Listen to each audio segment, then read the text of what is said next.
Olá, meus amigos, meus queridos irmãos, que a paz de Cristo esteja com você. Mais um dia aqui, mais um vídeo. E a pergunta é: igreja pode ter área VIP? Essa é a notícia que a gente recebeu há pouco tempo.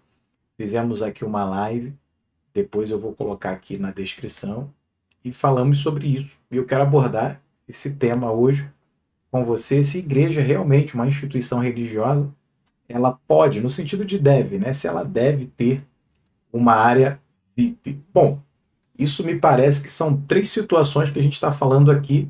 Eu quero compartilhar a palavra de Deus com você para entender o que a Bíblia diz sobre isso. Já a resposta espiritual é clara. A meu ver, não deve, a igreja não deve ter uma área VIP, a igreja não deve ter uma área reservada para quem quer que seja. Então vamos lá, o que é uma área VIP? Uma área VIP é uma área de pessoas importantes, né? Uma área exclusiva, reservada ali para as pessoas de autoridade, pessoas conhecidas, pessoas com fama, com poder, enfim. Então, very important people. Então, pessoas muito importantes. Esse é o significado aí do inglês VIP. Saiu alguma notícia que algumas igrejas estão tendo essa área. E aqui, gente, bom, em primeiro lugar, dizer que o intuito aqui do vídeo não é citar alguma igreja específica, não é criar nenhum clima com alguma igreja. O objetivo aqui não é dizer o que você tem que fazer, te mostrar a palavra de Deus, o que a Bíblia diz, dar a nossa opinião e você fazer aí também a sua avaliação. O que você acha disso? Eu entendo que está totalmente fora da palavra de Deus e quero usar, são vários textos que a gente tem na Bíblia, e eu quero usar a palavra, a epístola de Tiago, capítulo de número 2, que é um texto muito claro quanto a isso. E quero basear aqui três situações para a gente responder e relacionada ao tema. A primeira, são pessoas que, segundo a defesa da criação de uma área exclusiva para artistas, para grandes empresários, para pessoas de autoridade, pessoas muito conhecidas, seriam porque essas pessoas, então, elas precisam ter um lugar reservado na igreja, porque elas não têm liberdade de adorar, de escolher um lugar para sentar, sem ser ali assediado, fotografado. Isso é o primeiro ponto. Segundo, a gente vai falar também das pessoas, né? Por que as pessoas na igreja fazem isso? E por fim, será que a igreja deve propiciar um ambiente agradável aos seus membros? Bom, vamos começar falando então da Bíblia Sagrada, lá para Tiago, capítulo de número 2. Você está aí, está dizendo assim a palavra do Senhor. Meus irmãos, não tenhas a fé de nosso Senhor Jesus Cristo, Senhor da glória, em acepção de pessoas.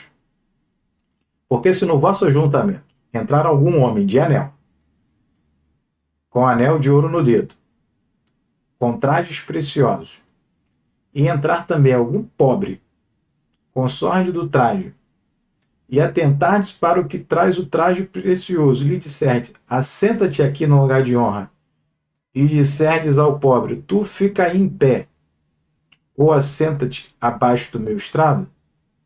Porventura, não fizestes distinção entre vós mesmos, e não fizestes juízes de maus pensamentos? Versículo 5.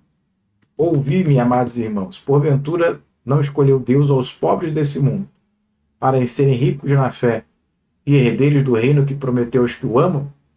Mas vós desonraste o pobre. Porventura não vos oprimem os ricos e não vos arrastam aos tribunais?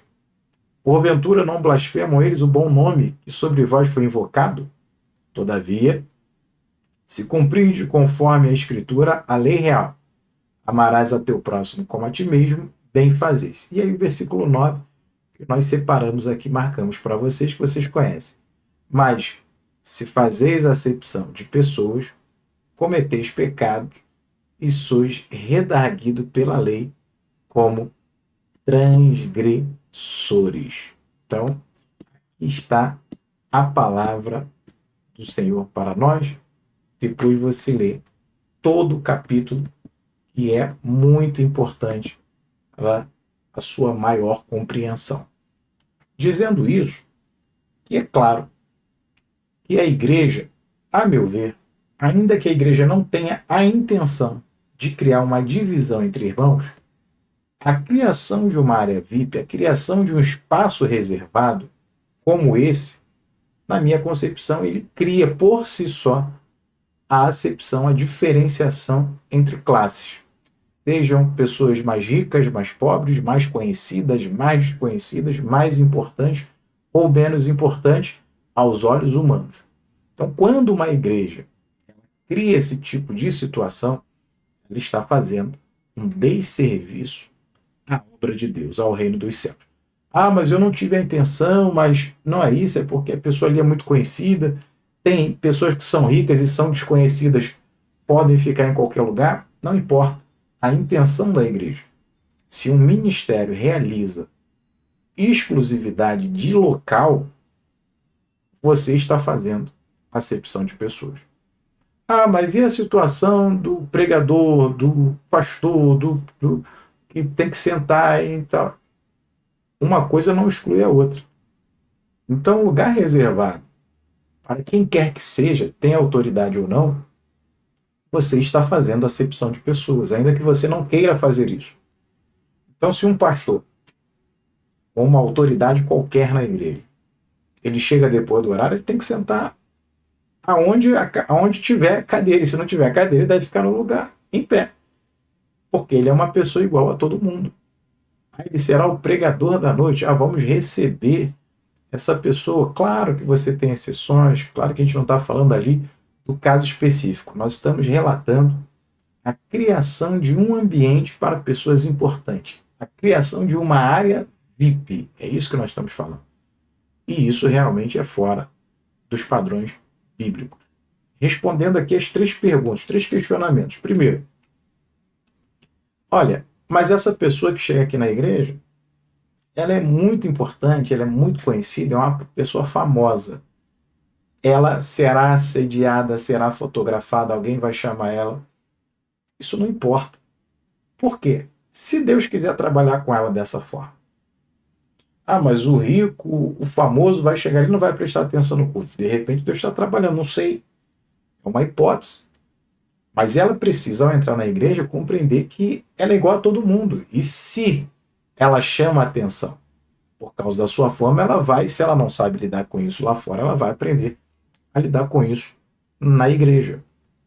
Deus vai criar as oportunidades, vai ensiná-la para que ela tenha uma posição adequada. Quando você faz isso, quando você reserva um lugar cativo e exclusivo para essa pessoa, ela pode estar até ouvindo a palavra de Deus, ela pode estar até ouvindo os louvores, mas a nossa pregação não é só falada. As nossas atitudes, o nosso testemunho também. Que testemunho, que princípio, que ensinamento uma igreja passa para esse membro, para essa pessoa muito importante, uma atitude como essa. Então, nada do que você pregue lá, imagine pregar sobre humildade. Imagine pregar sobre não fazer acepção de pessoas. Quando você já teve uma atitude de pegar aquela pessoa que veio lá de fora e colocou ela num lugar exclusivo. Isso para ela é normal, porque ela recebe isso lá fora. Mas ao entrar na casa de Deus, ela está procurando muitas vezes o contrário do que ela recebe lá fora. E aí eu passo para o segundo ponto, que quem defende essa tese diz, olha, a igreja tem que atender às necessidades da pessoa. Talvez não. E não talvez, com certeza não. A igreja é a portadora das boas novas.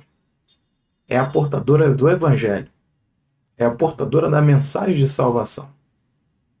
Se isso vai criar um ambiente de bem-estar na pessoa ou não, isso não importa para a igreja. É óbvio que nós não estamos dizendo aqui que ao se pregar o evangelho você quer que aquela pessoa sofra, que viva uma vida terrível. Não é isso. Mas o que eu estou dizendo é, o evangelho, ele muda a vida da pessoa, ainda que aquela pessoa esteja passando por um momento difícil na sua vida. Às vezes a situação não muda, mas a pessoa muda. Então o evangelho não está atrelado à circunstância, o evangelho não é circunstancial. O evangelho não tem que criar um clima de bem-estar humano na vida de qualquer pessoa. Óbvio que quando o evangelho transforma, você transforma suas atitudes, óbvio que Deus age na sua família, Deus melhora a sua casa, Deus melhora o seu relacionamento, Deus melhora o seu emocional, Deus melhora a sua parte financeira. Óbvio que Deus melhora tudo isso. Mas isso lá fora também, se você for uma pessoa tenaz, você consegue. A diferença do evangelho é a mensagem da cruz, é a mensagem da salvação. Então a igreja não pode estar preocupada. Claro que pregando o evangelho, libertando aquela pessoa, salvando, se isso também for atrelado a um estado de bem-estar, maravilha. Mas essa não é a preocupação da igreja. Então a igreja não deve atender às necessidades humanas de ninguém. A igreja está ali para pregar o evangelho, e quem atende às necessidades espirituais é o Senhor. E terceiro, para a gente terminar, ora, mas na igreja existem pessoas mal educadas, pessoas que idolatram esses famosos, pessoas que são inoportunas, pessoas que vão lá assediar os famosos. O problema de pessoas assim não valida você criar uma situação como essa. Isso é muito pior. Corrija as pessoas. Vamos ensinar o nosso povo, vamos corrigir. Olha, não se deve idolatrar ninguém. Olha, a pessoa mais importante dentro das nossas reuniões é e sempre será o nosso Senhor Jesus Cristo. Agora, uma reflexão para a gente finalizar. Será que o povo da igreja, o povo que frequenta as reuniões da casa do Senhor, ao se tornarem meros frequentadores de culto, não estão perdendo a primazia do Espírito Santo, estão passando a idolatrar pessoas, a causar constrangimento dentro das nossas reuniões, dentro dos nossos cultos? Então, isso é um problema da pessoa ou até um problema da visão ministerial, da visão espiritual, do evangelho como um todo, das lideranças como um todo. Então é preciso fazer uma mudança, uma transformação, uma libertação de cima para baixo. Precisamos então ensinar esse povo e nos adequarmos à palavra de Deus, voltarmos aos primórdios para que nenhuma dessas circunstâncias humanas atinjam, moldem, criem um modismo dentro da casa do Senhor. Que essa área VIP fique por aqui, que isso não se prolongue, que esses ministérios que talvez tenham aplicado isso com a maior das boas intenções possam rever seus conceitos e você faça a sua avaliação. O que você acha? Comenta aí nos comentários. Igreja deve ou não deve ter área VIP? Um abraço, fique com Deus e não esqueça que Deus te abençoe sempre.